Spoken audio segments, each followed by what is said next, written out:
Some nights, danger isn't obvious. Some shadows aren't just shadows.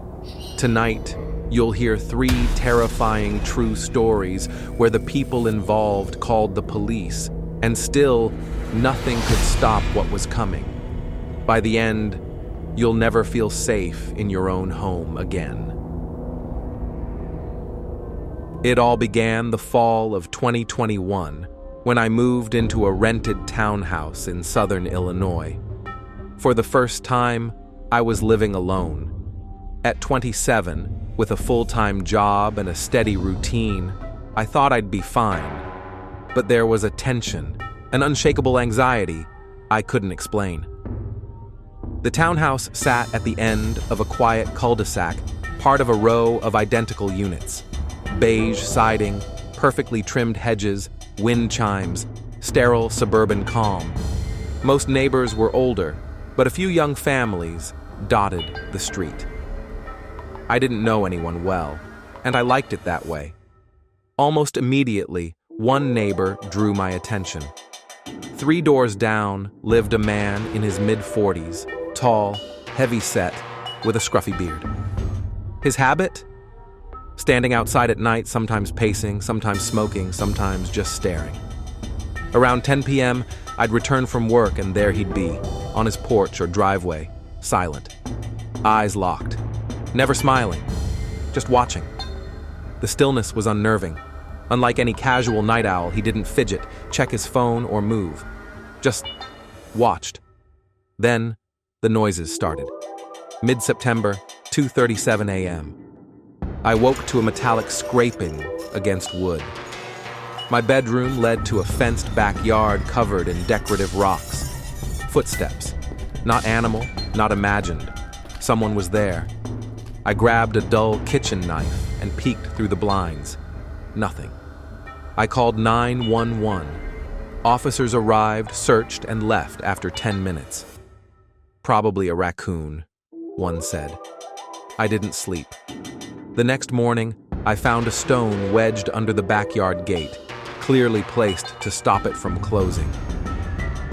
I called again. Police could do nothing unless a crime occurred.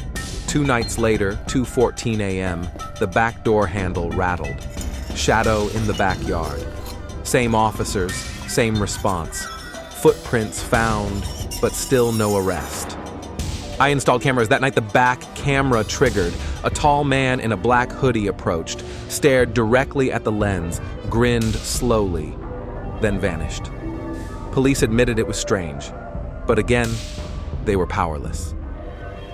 I left. My last night, a note in my mailbox read, "The cops leave, but I don't." Weeks later, the next tenant reached out. Footsteps at night, a figure at the door, continuing the nightmare. I arrived at the property on a crisp Monday morning. The road was cracked, weeds growing through every crevice, and the silence was almost suffocating. No birds, no cars, nothing but the faint rustle of branches in the wind. I parked my box truck, grabbed my gear, and pushed open the front door, which had swollen in its frame. Inside, dust coated everything like a thick blanket. Faded furniture, cobwebs in the corners, and the faint smell of mildew hung in the air. I started my usual routine, photographing each room, inventorying items, noting what needed to be secured. The living room was cluttered with lace curtains, porcelain figurines, and heavy furniture that creaked under its own weight. Then my work phone buzzed. Unknown caller. No signal. The line crackled with static, a low whisper that made my skin crawl. "Hello?" I said, twice. Nothing. I chalked it up to a glitch, but unease began to gnaw at me. I moved to the bedrooms. One had been stripped bare, leaving a sagging mattress. Another was a sewing room, with thread spools scattered everywhere. Then I noticed a corkboard with dozens of newspaper clippings, obituaries. Names I didn't recognize, carefully cut and pinned. My stomach sank. Why would anyone preserve that many deaths? Then the rotary phone rang. Off-white, yellowed with age, the cord coiled like a snake. No service, no line. Yet it rang again. Shrill, mechanical, unnerving. I froze. My rational mind couldn't explain it. I forced myself to continue to the basement. The stairs creaked underfoot. The air smelled like mold and rust. In the back corner, a small table held a newer, cordless phone and a stack of yellowed notebooks. Each page had a name, date, and short note. Rang once, didn't answer. Picked up, warned him. My hands shook. Someone, or something, was cataloging these calls. I rushed upstairs, heart hammering, finished the minimal work I could safely do, and left. 2 days later, Mark, another crew member, went in to finish the job. He reported the same thing. The dead phone rang, he heard faint whispers, and he quit immediately. The police were called. They found nothing. The house remained a quiet, oppressive trap, the mystery unsolved. Even now, I shiver thinking about it. That house was more than abandoned. It was alive with something that didn't want to be disturbed. In 2019, I rented a small house on the edge of town. Cheap, creaky, nothing fancy. I used the basement for storage, tools, old furniture, and boxes of personal items. Initially, it felt normal, if a bit musty. But late October, things changed. One night, brushing my teeth, I heard faint knocks behind the basement door. 3 taps. Pause. 3 more. My heart skipped. I told myself it was the house settling, or maybe an animal, but the sound was deliberate, slow, calculated.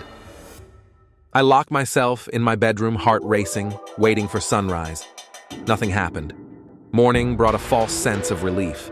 The basement was untouched, dust undisturbed, no footprints. Days later, it happened again. This time, a single, loud knock, right at the wood. Faint breathing followed, slow, steady, as if someone was standing just on the other side, waiting. I called the landlord. He came, searched thoroughly. Nothing. Then, one night, I returned from work to find the basement door slightly ajar. Padlock broken. Door unmoved for weeks, yet now compromised. Something had been inside while I was gone, or at least came back later. Fear rooted me in place. Weeks later, around 3 a.m., I heard a barely audible rumble. A voice, low, almost a vibration beneath the floorboards, directly under my bed. I called the police. They searched. Again, nothing. I packed essentials and left, never returning. To this day, I avoid basements when alone.